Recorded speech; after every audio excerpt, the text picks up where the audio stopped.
তারপরে আপনি কেন বিয়েতে পণ নিবেন? তো যাই হোক, দুনিয়ার জীবন ধোঁকা, আজ চলছে কাল চলবে না, আজ আল্লাহ রেখেছে কালকে রাখবে না। মেয়েদের সবচাইতে জান্নাতে যাওয়া সবচাইতে সহজ। মেয়েরা যদি 4টে কাজ করে, মেয়েরা যদি 5 ওয়াক্ত নামাজ পড়ে, মেয়েরা যদি 30টা রমজানের রোজা রাখে, মেয়েরা যদি স্বামীর খেদমত করে, মেয়েরা যদি লজ্জাস্থানের হেফাজত করে, এই 4টি কাজ যদি মেয়েরা করে, জান্নাতে যে কোনো দরজা দিয়ে তারা জান্নাতের মধ্যে প্রবেশ করবে। সুবহানাল্লাহ। কিন্তু অধিকাংশ নারী জাহান্নামে যাবে। কেন? অনেক মেয়ে দেখবেন পরপুরুষের সামনে মাথার চুলগুলো পরপুরুষকে দেখায়। অনেক মেয়ে আছে স্বামীর সঙ্গে ঝগড়া করে, কোনো জিনিসে যদি একটু কমতি হয় বলবে তোমার সঙ্গে 10 বছর সংসার করছি, তুমি কিছুই দিতে পারলে না। মানে একটু আপনি 5 বছর ভালো সংসার করেছেন, ভালো ব্যবহার করেছেন, একটা দিন যদি একটু খারাপ ব্যবহার হয় ওইটাকে আপনাকে খোঁটা দিবে। তো অধিকাংশ নারী জাহান্নামে যাবে।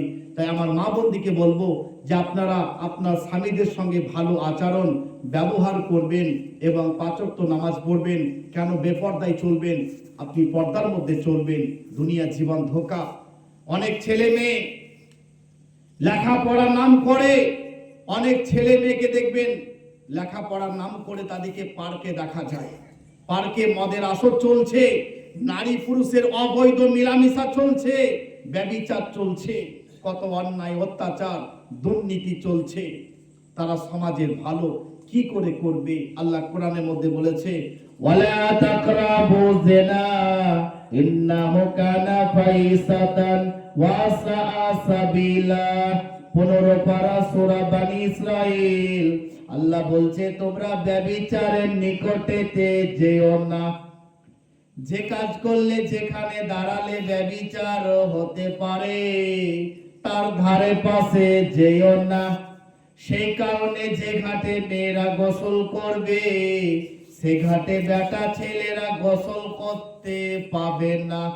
একজন ছেলে একজন মেয়ে যদি গোসল করে তারা কথার বিনিময়ে তারা সুযোগের সন্ধান খুঁজিবে এবং তারা ব্যভিচারের নিকটেতে পৌঁছে যাবে। আল্লাহর নবী তিরমিজি শরীফ হাদিসের মধ্যে বলছে, নারী আর পুরুষ নির্জন বাস করতে পাবে না। চাচাইতো মামাইতো খালাইতো ফোপাইতো বোনের সঙ্গে নির্জনে গল্প করতে পাবে না। আল্লাহ কোরআনের মধ্যে বলেছে, তোমরা যখন কারো বাড়িতে যখন প্রবেশ করবে তাদেরকে তোমরা সালাম দিয়ে প্রবেশ করবে, তাদের অনুমতি নিয়ে তোমরা তাদের বাড়িতে প্রবেশ করবে। যদি বাড়ির ভিতর থেকে যদি আওয়াজ আসে বাড়িতে পুরুষ নাই, তুমি ফিরে যাও, এটা তোমার জন্য অতি উত্তম। আর তুমি যদি মনে করো তার স্বামী সরসাল বা ভার কাটা বা খাদানে কাজ করতে গেছে, আমি তার বয়ের সঙ্গে একটু গল্প করি, তার স্বামীর মনে নানা রকম প্রবলেম আসবে, আমি বাড়িতে নাই, আমার স্ত্রীর সঙ্গে কি করছিল, এই কারণে ইসলাম বলছে বাড়িতে পুরুষ নাই, ফিরে যাও, এটা তোমার জন্য অতি উত্তম। এটা তোমার জন্য অতি উত্তম।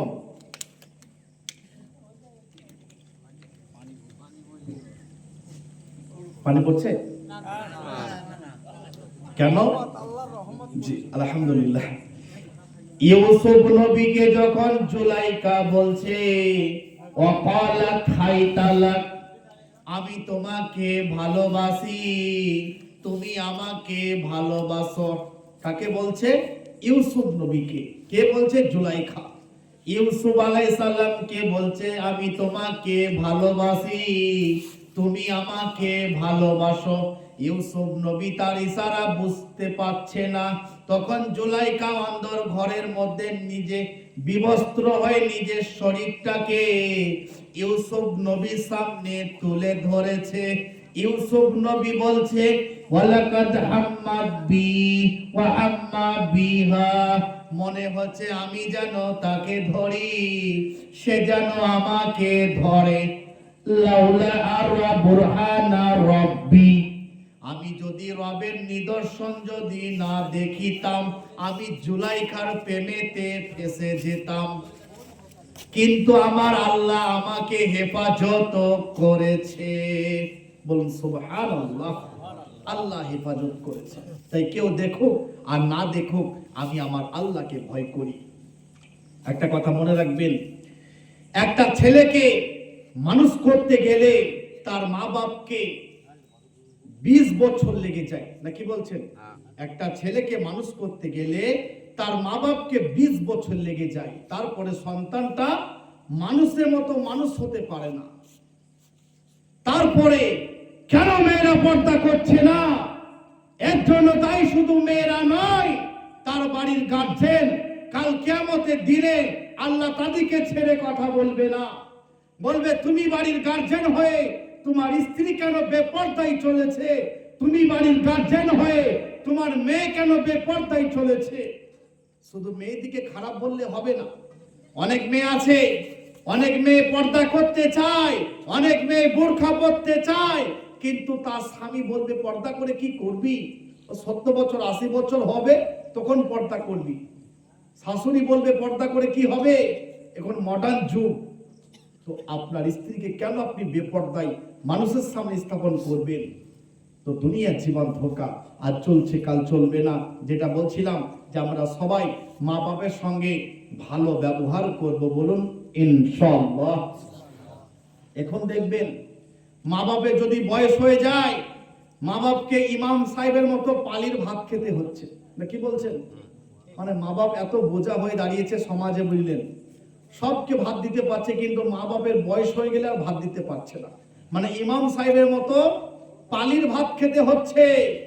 3 সন্তান বা 4 সন্তান, মাকে বলছে মা তুমি ছোট ভাইয়ের বাড়িতে 10 দিন থাকবে, বড় ভাইয়ের বাড়িতে 10 দিন, আমার বাড়িতে 10 দিন। কিন্তু লজ্জার কথা, যে মা যে বাপ তোমাকে কষ্ট করে এত বড় করলো, আজকে মা বাপকে পালির ভাত খেতে হচ্ছে। লজ্জা লাগে না তোমাকে?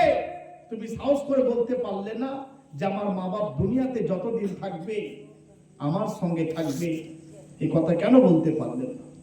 সকালবেলায় চা করেছে, সবাই চা খাচ্ছে, তার স্ত্রী, তার ছেলে, তার শ্বশুর বাড়ির লোক সবাই চা খাচ্ছে, কিন্তু 1 কাপ চা তার মা বাপকে করে দিচ্ছে না। আফসোস, যে মা তোমাকে এত কষ্ট করে বড় করলো, সে মা বাপের ভাত রাঁধতে পারবে না। তাই মা বাপের সঙ্গে ভালো ব্যবহার করুন, তা না হলে বড় কষ্ট হবে। একজন সাহাবার কথা বলি, একজন সাহাবার নাম ছিল আলকামা। তিনি মৃত্যুর সময় কলমা বলতে পারছিল না, মানে কলমা বলতে যাচ্ছে কিন্তু বলতে পারছে না। সাহাবারা বললেন ইয়া রাসূলুল্লাহ, আলকামা কলমা বলতে যাচ্ছে কিন্তু পারছে না। আল্লাহ রাসূল সাল্লাল্লাহু আলাইহি সাল্লাম আলকামা রাদিয়াল্লাহু আনহু বাড়িতে এলেন এবং তার স্ত্রীকে জিজ্ঞাসা করলেন তোমার স্বামী কেমন ব্যবহার করে? বললে ভালো। তার মাকে জিজ্ঞাসা করলো আপনার সঙ্গে কেমন ব্যবহার করে? তার মা কাঁদতে লাগলেন, বললেন আপনি আপনার সন্তানকে মাফ করে দেন। আলকামা রাদিয়াল্লাহু আনহুর মা বললেন আমি আমার সন্তানকে কখনো মাফ করব না। ও আল্লাহর রাসূল সাল্লাল্লাহু আলাইহি সাল্লাম আমাকে অনেক কষ্ট দিয়েছে, অনেক ব্যথা দিয়েছে। আল্লাহর রাসূল সাল্লাল্লাহু আলাইহি সাল্লাম বললেন যাও লকড়ি নিয়ে এসো, আলকামাকে আগুনের মধ্যে জ্বালিয়ে পুড়িয়ে ছাইখার করে দেওয়া হবে। আলকামার মা বললেন ও আল্লাহর রাসূল আমি আমার সন্তানকে মাফ করে দিলাম, আপনি আমার সন্তানকে পুড়াবেন না, আমি আমার সন্তানকে স্বেচ্ছায় ক্ষমা করে দিলাম। আলকামা মৃত্যুর সময় কালিমা পড়ে মৃত্যুবরণ করেছে। বলুন সুবহানাল্লাহ। মা বাবার সঙ্গে খারাপ ব্যবহার করলে জান্নাত পাওয়া যাবে না। মা বাবার সঙ্গে খারাপ ব্যবহার করলে, আজকে মা বাপকে যেমন বৃদ্ধাশ্রমে রেখে আসছো, তোমার কপালে একদিন বৃদ্ধাশ্রমও জুটবে না। তো মা বাবার সঙ্গে ভালো ব্যবহার করতে হবে, কিন্তু মা বাপ যদি অন্যায় আদেশ করে তাহলে মানা যাবে না। মা বাপ যদি বলে তোর স্ত্রীকে দিয়ে পাদচরিতে মানত করতে হবে, বলবেন আব্বা জান এ অন্যায়, এ শিরিক, এটা করতে পারবো না। আপনার মা বাপ যদি বলে তোর স্ত্রীকে সকালে বিকালে মারতে হবে, বলে আব্বা আমার স্ত্রী অপরাধ কি, কেন আমার স্ত্রীকে বিনা কারণে মারবো? অন্যায় করলে আপনি এটা মানবেন না, কিন্তু দুনিয়াতে ভালো ব্যবহার আপনাকে করতে হবে। তো দুনিয়ার জীবন ধোঁকা। আমরা জামাতের সঙ্গে নামাজ পড়বো, বলুন ইনশাআল্লাহ। আল্লাহ রসুল সাল্লাল্লাহু আলাইহি সাল্লাম সাহাবাদিকে নিয়ে একটু আলোচনা করছিল। একজন অন্ধ ব্যক্তি এসে আল্লাহ নবী সাল্লাল্লাহু আলাইহি সাল্লামকে বললেন, ও আল্লাহ রসুল, আমি তো অন্ধ, আমি তো দেখতে পাই না, আমি কি বাড়িতে বাসায় নামাজ আদায় করলে কি আমার নামাজ হবে? আল্লাহ রসুল সাল্লাল্লাহু আলাইহি সাল্লাম বললেন, তুমি বাসায় নামাজ আদায় করবে, যেহেতু তুমি অন্ধ।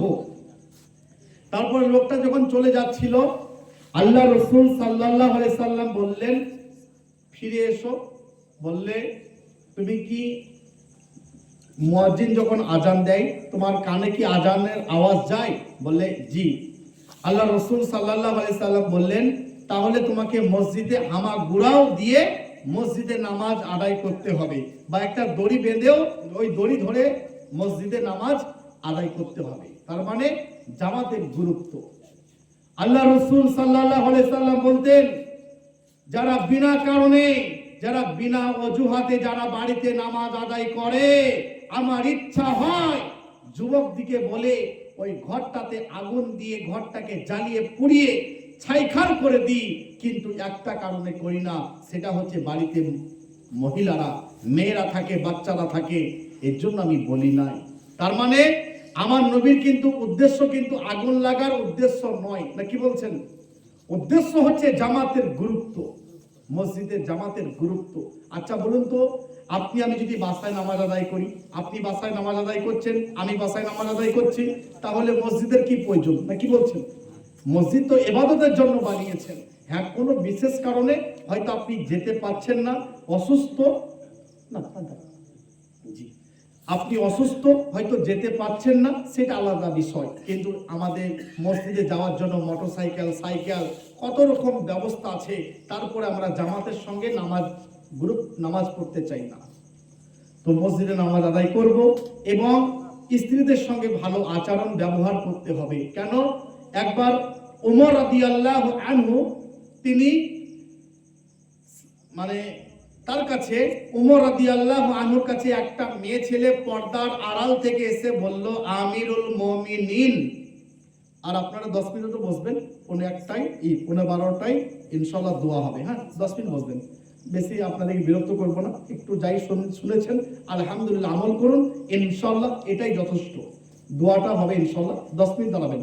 তো ওমর রাদিয়াল্লাহু আনহু কাছে একটা মেয়ে ছেলে পর্দার আড়াল থেকে এসে বলল, আমিরুল মুমিনিন, আমার স্বামী খুব ভালো। কি বললেন? আমার স্বামী খুব ভালো, সারা রাত নামাজ পড়ে, সারা দিন রোজা রাখে।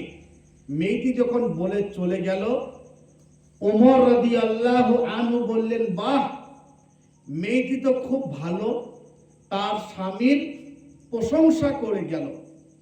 তখন ওমর রাদিয়াল্লাহু আনহুর কাছে যে সমস্ত সাহাবারা বসেছিল, তারা বলল, আমিরুল মুমিনিন, মেয়েটি তো তার স্বামীর বিরুদ্ধে ভদ্র ভাষায় অভিযোগ করে গেল। বলে তার মানে, বলে সারা রাত নামাজ পড়ে মানে স্ত্রীর হক আদায় করে না, আর সারা দিন রোজা রাখে মানে শরীরের খোঁজ খবর রাখে না। তখন ওমর রাদিয়াল্লাহু আনহু বললেন, তোমরা ঠিক বলেছো। আজ থেকে যদি কোনো মানুষ যদি নফল রোজা রাখতে চায়, তাহলে মাসে 3টি নফল রোজা রাখবে, তাছাড়া নফল রোজা রাখতে পাবে না। আল্লাহর নবী তার জামানাকে 3 ভাগে ভাগ করেছে। এক ভাগ হচ্ছে আল্লাহর উপাসনা, আরেক ভাগ হচ্ছে সাহাবাদের সঙ্গে, উম্মতের সঙ্গে আলোচনা করা, আরেকটা ভাগ হচ্ছে স্ত্রীদের সঙ্গে ওঠা বসা করা। 3 ভাগে ভাগ করেছে আল্লাহর নবী তার জামানাকে। এক ভাগ আল্লাহর উপাসনা, আরেক ভাগ হচ্ছে সাহাবাদের সঙ্গে উম্মতের মধ্যে একটা আলোচনা হবে, আর আরেকটা ভাগ হচ্ছে স্ত্রীদের সঙ্গে ওঠা বসা। আপনার স্ত্রী যদি অসুস্থ হয়ে পড়ে থাকে, আপনি ফরজ নামাজটা মসজিদে আদায় করবেন, বাকি নামাজগুলো আপনার স্ত্রীর পাশে পড়বেন। আর আপনার স্ত্রী যদি মারাত্মক অসুস্থ, আপনি তার পাশে নামাজ পড়বেন। তাই যারা নবীজিকে ভালোবাসবেন তারা স্ত্রীকে ভালোবাসবেন। আল্লাহ রাসূল সাল্লাল্লাহু আলাইহি সাল্লাম স্ত্রীদের সঙ্গে অত্যন্ত ভালো আচরণ ব্যবহার করতেন। আল্লাহ রাসূল সাল্লাল্লাহু আলাইহি সাল্লাম ঘর পরিষ্কার করতেন, ঝাড়ু দিতেন, রান্নার কাজে স্ত্রীদের সঙ্গে সহযোগিতা করতেন। হযরতে আয়েশা রাদিয়াল্লাহু আনহা বলতেন, আমি নবীজি সাল্লাল্লাহু আলাইহি সাল্লামের সঙ্গে দীর্ঘদিন সংসার করেছি, তিনি কোনোদিন খাবারের দোষ ধরতেন না। যেটা মন চাইতো খেত, যেটা মন চাইতো না খেত না। বলতো না, আয়েশা আজকে রান্নাটা তুমি খারাপ করেছো, এ কথা আমার নবী বলতেন না। আর আমাদের মতো স্বামীরা স্ত্রী যদি একটু রান্নাতে যদি লবণ বেশি দিয়ে দেয় বা একটু লবণ কম দিয়ে দেয়, বলে তোমার মা তোমাকে জীবনে কোনোদিন রান্না করা শেখায়নি, মানে খোঁটা দিয়ে দেয়। স্ত্রীদিকে ক্ষমা করতে শিখুন, ভালোবাসতে শিখুন, এটা নবীজি সাল্লাল্লাহু আলাইহি সাল্লামের সুন্নাত। স্ত্রীদিকে ভালোবাসবেন, অত্যন্ত ভালোবাসতেন আল্লাহ রাসূল সাল্লাল্লাহু আলাইহি সাল্লাম। আপনার স্ত্রী যদি অসুস্থ থাকে, আপনার স্ত্রীর হাত পা টিপে দিবেন। আপনার যেমন মাথা যন্ত্রণা করে, আপনার স্ত্রী আপনার পা, হাত, মাথা, শরীর টিপে দেয়, আপনার খেদমত করে, সেরকম আপনার স্ত্রীর হক আছে, আপনি তার সেবা করবেন। প্রয়োজন হলে কাপড় পর্যন্ত কেচে দিতে হবে, এটা অধিকার। আপনি যদি বলেন স্ত্রী কাপড় কেচে দেবো, এটা অধিকার। আপনার যেমন হক আছে তারও তেমন হক আছে। সে আপনার স্ত্রী, সে আপনার কাজ করেনি নয়, সে আপনার বান্ধবী, সে আপনার সহধর্মিনী, তার সঙ্গে ভালো আচরণ ব্যবহার করতে হবে। আরেকটা কথা বলে আমার বক্তব্য শেষের দিকে টানছি।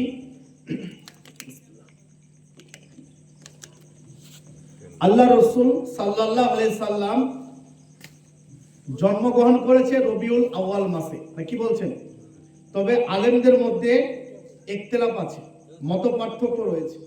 কে বলেছে দ্বিতীয় রবিউল আউয়াল, কে বলেছে 18 রবিউল আউয়াল, কে বলেছে 9 রবিউল আউয়াল, কে বলেছে 12 রবিউল আউয়াল, কে বলেছে 17 রবিউল আউয়াল। মানে তারিখ নিয়ে, জন্ম তারিখ নিয়ে আলেমদের মধ্যে ইখতিলাফ, মত পার্থক্য রয়েছে। কিন্তু একটা বিষয়ে কাউরির মধ্যে, কোনো আলেমের মধ্যে ইখতিলাফ নেই, সেটা হচ্ছে আল্লাহ রাসূল সাল্লাল্লাহু আলাইহি সাল্লাম সোমবারের দিনে জন্মগ্রহণ করেছে, এ বিষয়ে কাউরির মধ্যে ইখতিলাফ নেই। আল্লাহ রাসূল সাল্লাল্লাহু আলাইহি সাল্লাম সোমবারের দিনে রোজা রাখতেন। সাহাবারা বললেন, ও আল্লাহর রাসূল সাল্লাল্লাহু আলাইহি সাল্লাম, আপনি সোমবারে রোজা রাখেন কেন? আল্লাহ রাসূল সাল্লাল্লাহু আলাইহি সাল্লাম বললেন, আমি সোমবারের দিনে জন্মগ্রহণ করেছি, সোমবারে কোরআন নাজিল হয়েছে আমার উপরে, সোমবারে আমাকে নবুয়ত দেয়া হয়েছে, এর জন্য শুকরিয়া স্বরূপ আমি সোমবারের দিনে রোজা রাখি। অন্য হাদিসের মধ্যে এসেছে আল্লাহ রাসূল সাল্লাল্লাহু আলাইহি সাল্লাম সোমবার এবং বৃহস্পতিবার রোজা রাখতেন।